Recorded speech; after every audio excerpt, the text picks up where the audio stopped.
एक आग जो भड़कती थी। मार्लन ब्रांडो का सफर। मार्लन ब्रांडो 1924 में पैदा हुए नेब्रास्का में एक मुश्किल बचपन से निकले। उनके पिता एक सेल्समैन था और उनकी माता एक अल्कोहलिक। युवा मार्लन एक बगी रूह थे। उन्हें मिलिट्री स्कूल से निकल दिया गया था। हालांकि उन्हें एक्टिंग में सुकून मिला। वो अपने पैशन को आगे बढ़ाने के लिए न्यूयॉर्क सिटी चले गए। ब्रांडो ने स्टेला एडलर के एक्टिंग क्लास में दाखिला लिया। एडलर अमेरिकन थिएटर में एक प्रमुख शख्सियत थी। उन्होंने ब्रांडो को स्टानिस्लावस्की सिस्टम ऑफ एक्टिंग से परिचित कराया। ये मेथड एक्टर्स को अपने पर्सनल एक्सपीरियंसेस से सीखने के लिए प्रोत्साहित करता था। इसने परफॉर्मेंसेस में इमोशनल ट्रूथ और रियलिज्म पर जोर दिया। एडलर के मार्गदर्शन में ब्रांडो की नेचुरल टैलेंट खिल उठी। ब्रांडो के शुरुआती स्टेज वर्क ने उनके रॉ टैलेंट और मैग्नेटिज्म को प्रदर्शित किया। उन्होंने अपनी पावरफुल प्रेजेंस और इमोशनल वल्नरेबिलिटी से दर्शकों को मोहित कर लिया।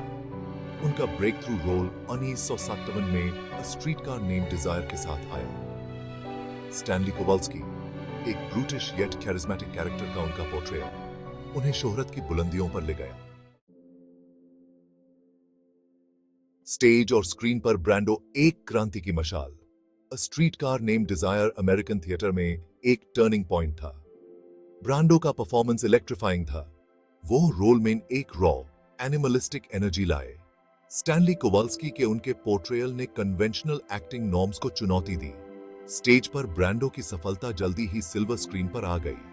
उन्होंने a streetcar named Desire के 1951 में फिल्म एडेप्टेशन में स्टैनली कोवाल्स्की के रूप में अपनी भूमिका को दोहराया।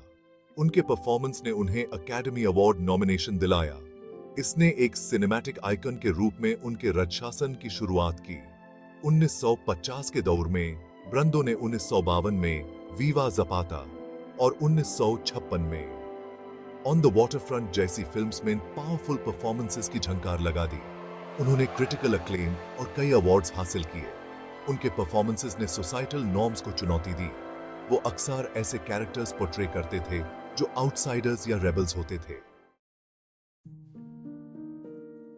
The method and the man. Acting पर ब्रांडो का प्रभाव। एक्टिंग पर मार्लन ब्रांडो का प्रभाव अपर है। उन्हें मेथड एक्टिंग का पायनियर माना जाता है। ये टेक्निक एक रोल में डीप इमर्जन पर जोर देती है। एक्टर्स एक ट्रूथफुल पोर्ट्रेयल क्रिएट करने के लिए अपनी मेमोरीज और इमोशंस का यूज करते हैं। ब्रांडो के परफॉर्मेंसेस रॉ, वल्नरेबल और इंटेंसली रियलिस्टिक थे। वो उस स्टिफ थिएट्रिकल एक्टिंग स्टाइल से अलग हट गए जो उस समय प्रेवेलेंट था।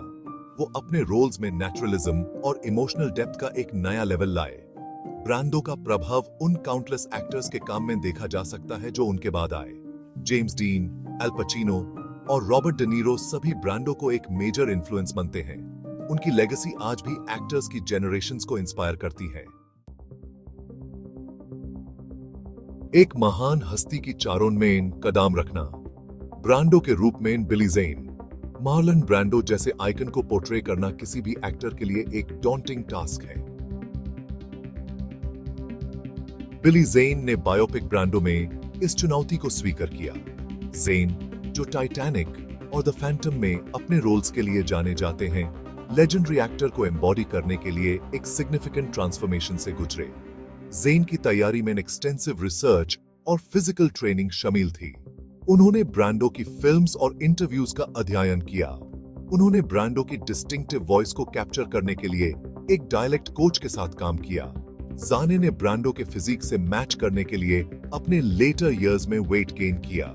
ज़ाने का परफॉर्मेंस ब्रांडो के एसेंस को कैप्चर करने पर केंद्रित था। उनका उद्देश्य the man behind the legend को पोर्ट्रे करना था। वो ब्रांडो की कॉम्प्लेक्सिटीज और वल्नरेबिलिटीज को दिखाना चाहते थे। ज़ाने के परफॉर्मेंस को मिक्स्ड रिव्यूज मिले। कुछ क्रिटिक्स ने उनके एफर्ट्स की प्रशंसा की। दूसरों को लगा कि वो ब्रांडो के मैग्नेटिज्म को पूरी तरह से एम्बॉडी नहीं कर सके।